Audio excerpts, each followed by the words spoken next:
Ulakan, sebuah nagari yang amat bersahaja di selatan kota Pariaman. Di Ulakan inilah pertama kali masuknya agama Islam.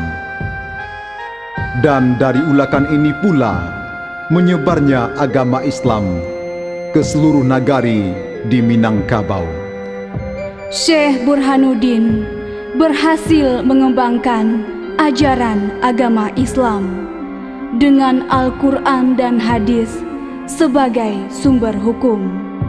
Kaum adat benar-benar menerima ajaran agama Islam seutuhnya, sehingga dicanangkan ke seluruh pelosok nagari di Minangkabau bahwa Adai Basandi Sara, Sara Basandi Kitabullah. Diperkuat lagi Sara Mangato Adai Mamakai, yang menggambarkan apapun bentuk aturan-aturan Adai di alam Minangkabau tetap berpedoman dan berpegang teguh kepada ajaran agama Islam.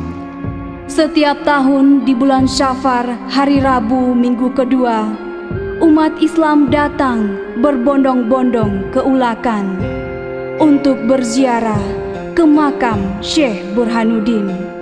Acara ritual ini disebut Basapa.